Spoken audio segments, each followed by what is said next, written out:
할렐루야. 3월 10일 수요일 새벽 기도를 시작하도록 하겠습니다. 사도신경으로 우리의 신앙을 고백하시겠습니다. 나는 전능하신 아버지 하나님 천지의 창조주를 믿습니다. 나는 그의 유일하신 아들 우리 주 예수 그리스도를 믿습니다. 그는 성령으로 잉태되어 동정녀 마리아에게서 나시고 본디오 빌라도에게 고난을 받아 십자가에 못 박혀 죽으시고 장사된 지 사흘 만에 죽은 자 가운데서 다시 살아나셨으며 하늘에 오르시어 전능하신 아버지 하나님 우편에 앉아 계시다가 거기로부터 살아있는 자와 죽은 자를 심판하러 오십니다. 나는 성령을 믿으며 거룩한 공교례와 성도의 교제와 죄를 용서받는 것과 몸의 부활과 영생을 믿습니다. 아멘.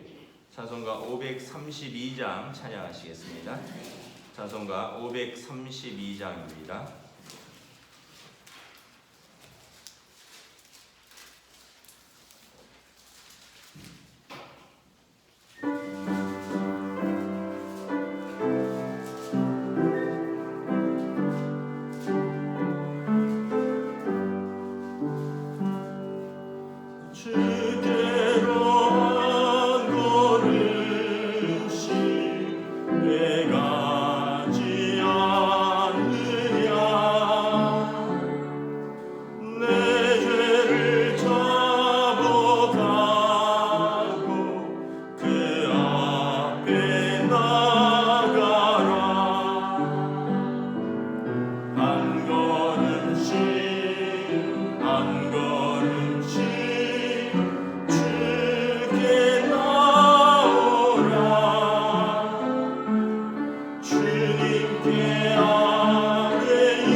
신약 성경 마태복음 22장 1절부터 14절까지 말씀입니다. 신약 성경 마태복음 22장 1절부터 14절까지 말씀입니다. 다 찾으신 줄 알고 저와 여러분들이 한 절씩 교독하도록 하겠습니다. 마태복음 22장 1절부터 14절입니다. 예수께서 다시 비유로 대답하여 이르시되 천국은 마치 자기 아들을 위하여 혼인잔치를 베푼 어떤 임금과 같으니 그 종들을 보내어 그 청한 사람들을 혼인잔치에 오라 하였더니 오기를 싫어하거늘 다시 다른 종들을 보내어 이르되 청한 사람들에게 이르기를 내가 오찬을 준비하되 나의 소와 살찐 짐승을 잡고 모든 것을 갖추었으니 혼인잔치에 오소서 하라 하였더니 그들이 돌아보지도 않고 한 사람은 자기 밭으로 한 사람은 자기 사업하러 가고 그 남은 자들은 종들을 잡아 모욕하고 죽이니 임금이 노하여 군대를 보내어 그 살인한 자들을 진멸하고 그 동네를 불사르고 이에 종들에게 이르되 혼인잔치는 준비되었으나 청한 사람들은 합당하지 아니하니 네 거리 길에 가서 사람을 만나는 대로 혼인잔치에 청하여 오라 한데 종들이 길에 나가 악한 자나 선한 자나 만나는 대로 모두 데려오니 혼인잔치에 손님이 가득한지라.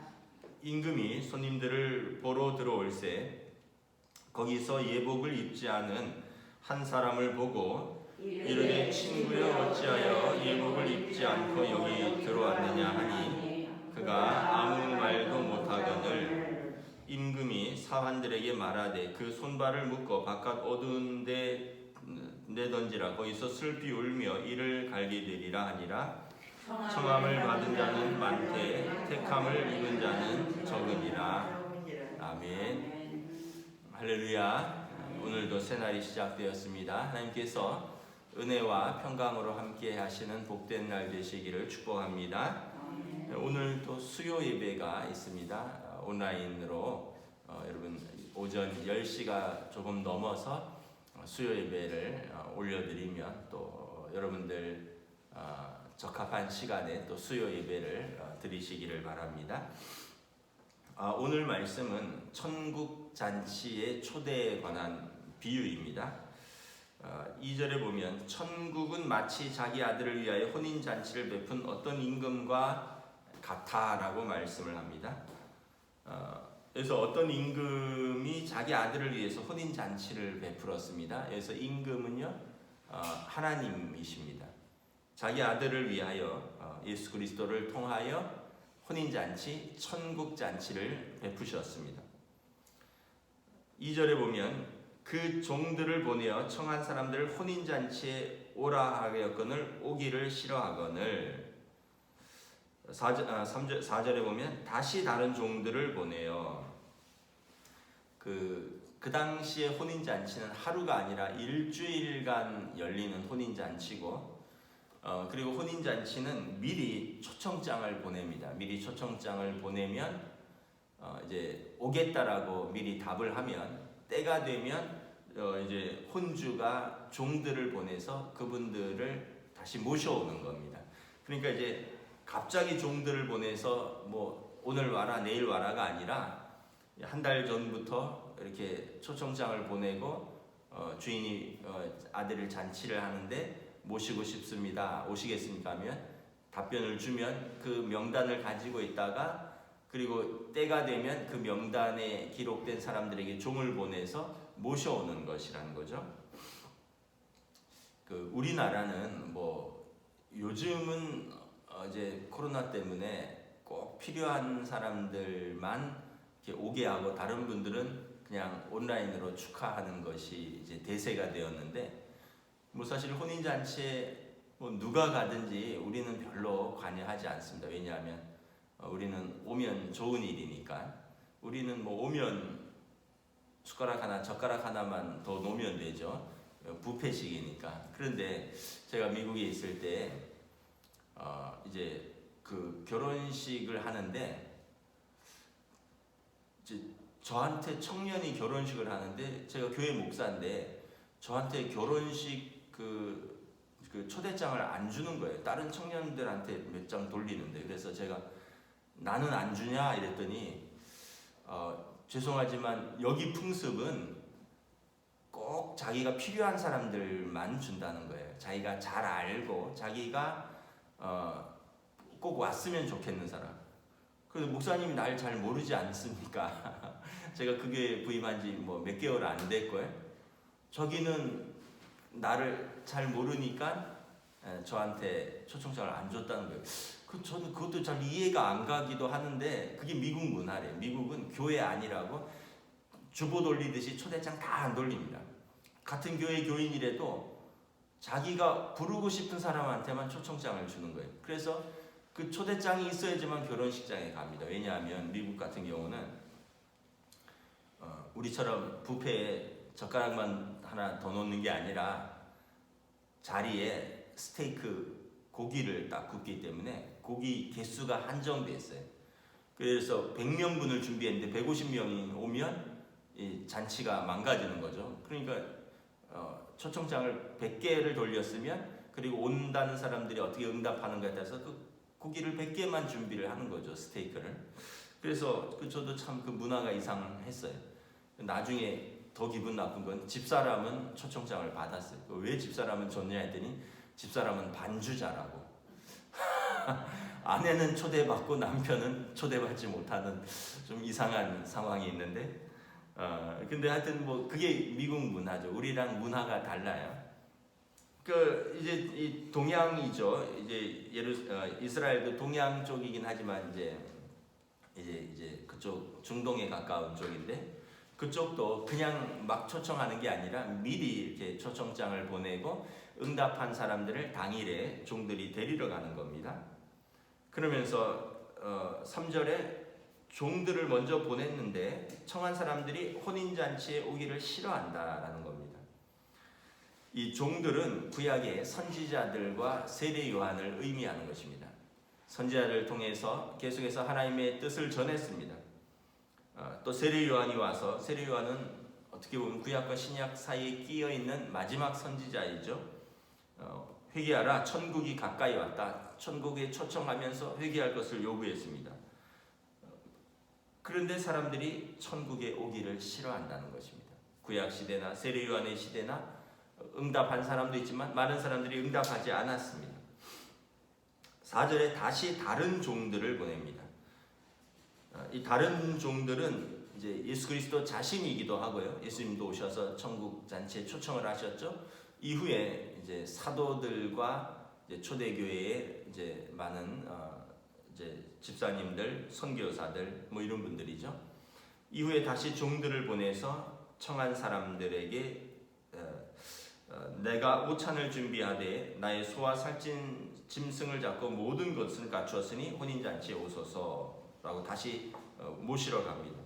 청한 사람들, 이미 청한 사람들에게 모든 것이 준비되었다는 거죠. 소와 살찐 짐승과 모든 것, 뭐 포도주와 모든 것이 다 준비되었으니 오셔서 축하해 주시고 마음껏 즐기라라는 것입니다. 이 혼인잔치는 유대 풍습은 일주일간 지속됩니다. 저녁 내내, 일주일 내내 저녁마다 계속해서 진행됩니다. 그래서 날이 하루 내가 안 맞는다고 못 갑니다라는 게 핑계가 되지 않아요. 그 주에 아무 때나 내가 시간 맞춰서 가면 되는 거예요. 그런데 사람들의 반응이 어떠냐? 5절에 어떤 사람들은 무관심합니다. 돌아보지도 않습니다. 어떤 사람은 자기 일에 바쁩니다. 밭으로 가고요. 한 사람은 자기 사업하러 가고 그 남은 사람들은 심지어 종들을 잡아서 모욕하고 죽인다라는 것입니다. 여러분 오늘도 이렇게 복음을 전하고 이러면 어떤 사람들은 무관심합니다. 너나 잘 믿어. 그냥 너나 잘 믿어. 반응을 보이지 않습니다. 어떤 사람들은 야 그날 간만에 쉬는 날인데 또 늦잠 자야지. 또 야 뭐 주일날 뭐 교회를 다니냐. 가족들하고 놀러 다니고 친구들이랑 놀러 다녀야지. 최근에 어떤 제가 낚시 그 TV도 있더라고요. 하여튼 TV에 보면 케이블 중에 뭐 취미 채널이 다 있습니다. 뭐 낚시도 있고요, 바둑도 있고, 뭐 당구도 있고, 뭐 여러 가지 취미들이 있는데 낚시 채널을 잠깐 봤는데 우리나라 낚시 인구가 어마어마하더라고요. 이 그때 뭐 도시어부라는 그런 프로그램이 생기면서 낚시가 이렇게 사람들에게 좀 그래서 우리나라 이제 뭐 몇 가지 거의 국민운동 같은 이제 운동이 있는데 뭐냐면 등산이 제일 국민운동입니다. 무려 1,000만 명 이상이 등산을 즐긴대요. 그래서 뭐 여름철 봄 되고 가을 되면 막 관광버스들이 다니잖아요. 하여튼 등산 클럽에 가입한 사람도 엄청 많다는 거예요. 산악회 등산이 제일 많고 그 다음에 배드민턴인데 배드민턴도 동네 뭐 그 약수터에서부터 해서 전문 클럽까지 뭐 배드민턴도 어마어마한데 코로나 때문에 이제 확 줄었고요. 또 많은 게 뭐냐하면 이번에 낚시가 떠올랐다는 거예요. 그래서 낚시는 뭐 바다 낚시 같은 경우는 배를 빌려서 뭐 새벽부터 해서 전날부터 해서 뭐 이렇게 1박 2일로 낚시를 하는데 주말 되면 낚싯배 구하는 게 그렇게 어렵대요. 뭐 낚시 TV 채널에서 하는 얘기니까.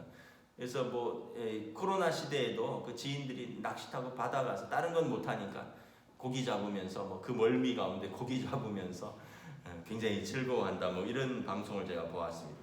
근데 이런 주말 취미들은 언제 즐기냐 하면 다 주말에 즐겨야 돼요. 왜냐하면 금요일까지는 일해야죠. 그래서 골프 치고 등산 가고 낚시 가고 이런 것들은 어디를 가야 되고 또 시간이 많이 쓰는 운동들이거든요. 취미니까.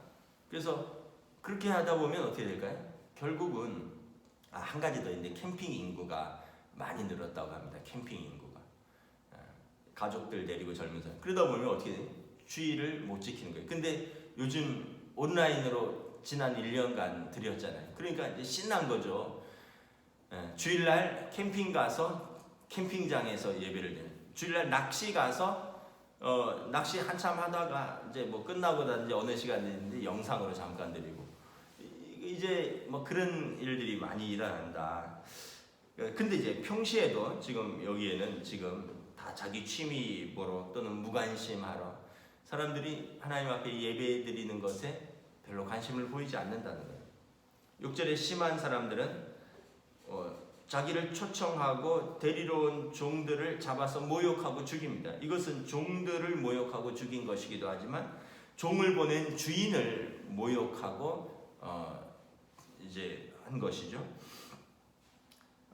이제 이것은 이후에 12사도들이 복음을 전하다가 능욕을 당하고 순교하는 것을 의미하기도 하는 것입니다. 우리나라도 여러분 뭐 제가 몇 번 말씀드렸지만 공식적인 순교 명부에 순교자가 10,000명 이상이라고 했습니다.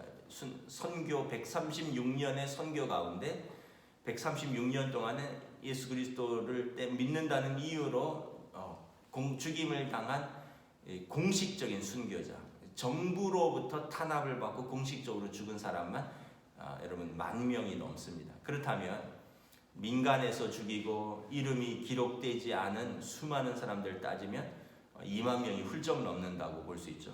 130년의 우리나라 선교 역사 가운데 여러분 20,000명 이상이 피를 흘린 것입니다. 그래서 뭐 정확한 통계는 아니지만 지금은 뭐 1,000,000명이라는, 물론 여기에는 뭐 다수 뭐 이단 사이비도 포함되어 있긴 하지만 어쨌든 뭐 1,000,000명의 뭐 성도가 지금 꽃피우게 된 것이죠. 그래서 여러분 에베소서에 보면 교회는 사도들과 순교자들의 피 그 터 위에 예수 그리스도의 모퉁이 돌로 세워졌다라는 말씀이 그 말씀인 것입니다. 결국 임금이 7절에 노하여 군대를 보내어 그 살인한 자들을 진멸하고 동네를 불살합니다. 이것은 이제 임금이 심판하는 것인데 가까이는 AD 70년에 로마의 티토 장군이 유대 땅을 완전히 다시 짓밟아 버리고 성전을 무너뜨려 버립니다. 다시 말하면 예루살렘의 멸망이 로마에 의해서 AD 70년에 가까이 일어나지만 이것은 또한 한편으로는 모든 천국 잔치의 초청을 거절한 사람들의 그 마지막의 심판의 모습을 의미하는 것이기도 합니다. 사람이 한 번 죽는 것은 정한 것이요 이후에는 심판이 있으리라 성경은 말씀하는 것입니다. 이제 잔치에 여러분 뭐 고기와 살찐 짐승을 잡고 모든 것이 준비되었는데 그러면 이제 어떻게 됩니까? 주인이 종들에게 8절에 이 사람들은 합당하지 않다. 길거리 가서 만나는 사람대로 혼인잔치에 초청해서 와라. 10절에 종들이 길에서 나가보니까 뭐 이런 사람 저런 사람 많죠. 선한 자나 악한 자나 모든 사람들에게 우리 주인의 아들의 혼인잔치다. 누구든지 와서 먹고 마셔라. 초청을 해서 많은 사람들이 이제 그 혼인잔치에 가득하게 되었습니다. 8절에 초청받은 사람들이 합당하지 않다. 그래서 9절에 내 거리에 가서 만나는 대로 청하라. 이제 복음이 유대인들에게서 이방인으로 넘어간 것을 말하는 것입니다. 먼저 유대인들이 초청을 받았습니다. 예수 그리스도는 유대인의 모습으로 메시아로 오셨는데 유대인들이 자기 백성이 영접하지 않고 배척했습니다. 그래서 이제 모든 이들에게 복음의 문이 활짝 열린 것입니다. 10절에 여러분 모든 사람들이 천국에 들어올 수 있는 자격이 있습니다. 누구나 들어올 수 있습니다. 그래서 혼인잔치 손님이 가득했는데 이제 문제는 뭐냐면 11절에 임금이 손님들을 이제 보러 들어왔습니다. 어떤 사람들이 왔는가? 그랬더니 거기에 예복을 입지 않은 한 사람이 있다는 거죠. 그래서 12절에 말합니다. 친구여 어찌하여 예복을 입지 않고 여기 들어왔느냐? 그가 아무 말도 못한다. 그래서 임금이 이 사람은 묶어서 바깥 어두운 데 내어 던지라. 우리가 볼 때 좀 과하다고 할 수 있죠. 아니 길거리 지나가는데 초청을 해놓고 그 와서 먹는데 예복 입지 않았다고 뭐 이렇게 내어 쫓는 것뿐만 아니라 뭐 묶어서 뭐 어두운 데서 슬피 울며 이를 갈게 하느냐. 그런데 이 성경학자들이 이제 이런 연구가 있어요. 12절에 보니까 그가 아무 말도 못했다라는 것은 임금이 누구나 들어오라고 하고 입구에서 잔치에 필요한 예복을 제공해 주었다. 이렇게 해석을 한 것을 보았습니다. 그렇기 때문에 이 사람이 아무 말도 못했다라는 거죠. 그러니까 만약에 그냥 길에서 갑작스럽게 초청해 왔으면 나는 뭐 갑작스럽게 와서 이 옷으로 온 거다. 그건 임금이 할 말이 없는데 여기 보면 이 사람이 예복을 입지 않은 사람이 한 사람밖에 없고 예복을 입지 않은 것에 대해서 책임을 물으니까 그가 아무 말도 못했다라고 것을 보고 이제 임금이 천국 아무나 오라고 초청했으니까 그들에게 필요한 예복을 입구에서 다 나누어 주었다는 것이죠. 그래서 다른 사람들은 다 입었는데 이 한 사람은 입지 않았다는 거죠. 이 사람도 주인을 무시한 것이죠. 그래서 그가 아무 말도 하지 못했고 그는 임금에 의해서 쫓겨났다라는 것입니다. 우리가 10절, 11절을 좀 잘 해석을 해야 됩니다. 10절에 악한 자나 선한 자나 누구나 초청이 되었다. 그러니까 여러분 하나님 나라에 들어오기 전에는 그 사람이 악한 자나 선한 자나 다 복음의 대상입니다. 그런데 초청이 되면 거기에는 반드시 합당한 예복을 입어야 하는 것입니다. 그 예복이 무엇이냐? 그리스도를 영접하고 그 악한 자라면 그 그리스도의 보혈로 그 옷을 빨아야 되는 것입니다. 여러분 선한 자라면 자기 의가 아니라 자기 십자가를 지고 이제 주님을 따르는 그 길인 것이죠. 악한 자나 선한 자나는 천국 자치에 초청되기 전의 모습입니다. 초청되었다면 거기에 합당한 예복을 입어야 되는 것입니다. 악한 자들은 회개하고 그리스도를 영접하여 주님의 보혈로 그 악한 모습을 돌이켜야 하고 스스로 선하다고 생각되는 사람들은 자기 의가 아니라 이제 자기 의는 십자가에 못 박고 자기를 부인하고 자기 십자가를 지고 주님을 따르는 제자도를 말하는 것입니다. 그래서 어떤 분들은 이것도 그 예복이 그 믿음에 합당한 삶을 의미한다라고 표현을 하면서 그러면 믿음으로만 구원받는 것 아니냐, 믿음에 합당한 삶이 요구되는 것이냐. 네, 어제도 말씀드렸지만 여러분, 천국에 들어가는 조건은 아까 오늘 본문에 보면 오직 청함을 받고 예복을 입는 것밖에 없습니다. 악한 자나 선한 자나가 중요한 게 아니라 오직 예복을 입는 것, 오직 믿음으로 구원받는 건 사실입니다. 그러나 예복이 주어졌는데 그 예복을 입는 것은 자기의 것입니다. 자기의 의무인 거죠. 그러니까 믿음이 그 참되다는 사실을 증거하는 그의 삶이 반드시 따라가야 된다는 거죠. 그래서 마태복음 25장에 보면 주여 주여 불렀지만 주님이 너를 알지 못한다라고 이야기를 하는 거예요. 주여 주여 하고 불렀지만 그 믿음이 참된 믿음이 아니라면 천국에 합당하지 않다라는 것입니다. 우리가 믿음으로 예수 그리스도를 영접했다면 마땅히 하나님의 그 부름받은 백성의 합당한 열매가 맺어져야 한다는 것입니다. 이것이 천국에 들어가는 예복인 것입니다. 그러니까 여러분, 천국은 그냥 우리가 너무 그동안 가볍게 생각했죠. 주여 주여, 야, 복음 들듯이 하나 들어두자. 여러분, 뭐 우리가 암 걸릴 수 있으니까 뭐 한 5만 원짜리 보험 하나 들어두고 암 걸리면은 뭐 치료비 3천만 원, 5천만 원 지원받는데 뭐 안 걸리면은 뭐 그 돈을 뭐 한 절반이라도 돌려받는 뭐 그런 보험도 있고, 뭐 다 소멸되는 것도 있고, 뭐 저축성으로 다 돌려받는 것도 있고, 뭐 다양하잖아요. 그러니까 그냥 천국 있는지 없는지 내 잘 모르겠지만 그거 가봐야 알겠지만 이 땅에서 보험 하나 들어두자. 마치 생명보험 들듯이, 암보험 들듯이 그렇게 해서는 천국에 못 간다는 거예요. 천국은 자신을 던지는 것입니다.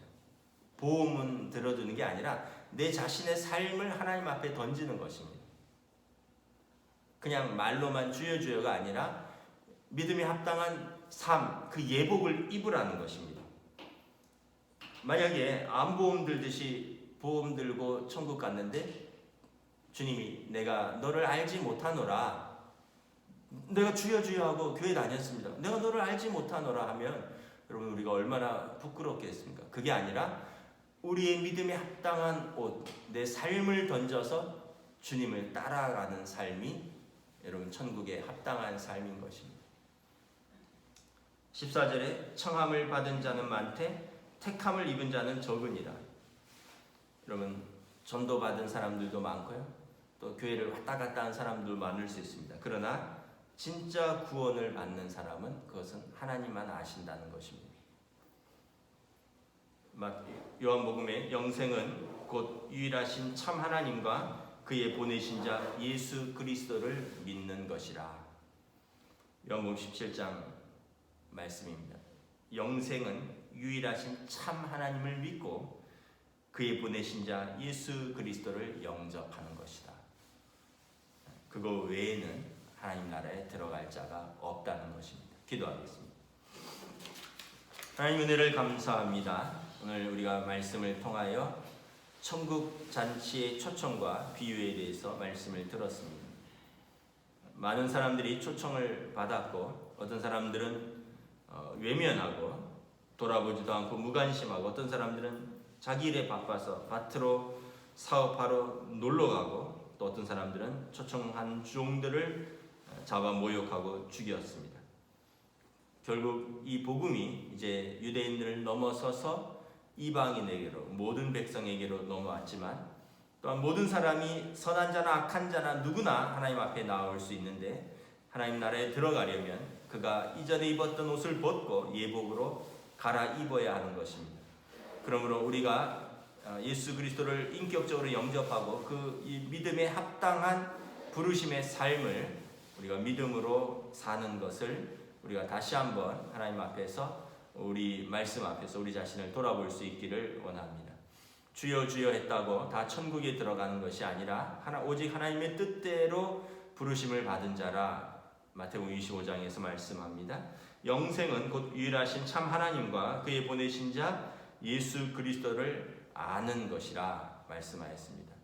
우리가 다시 한번 믿음은 무엇이고 하나님 나라에 들어가기 위하여 우리는 어떠한 믿음의 삶을 살아야 하는가 또 결단하는 믿음으로 결단하는 저희들로 인도하여 주시옵소서. 감사를 드리오며 우리 주 예수 그리스도 이름으로 기도드리옵나이다. 아멘.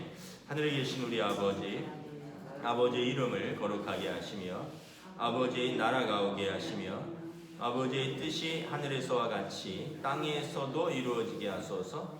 오늘 우리에게 일용할 양식을 주시고 우리가 우리에게 잘못한 사람을 용서하여 준 것 같이 우리 죄를 용서하여 주시고 우리를 시험에 빠지지 않게 하시고 악에서 구하소서.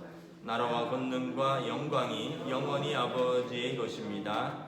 아멘.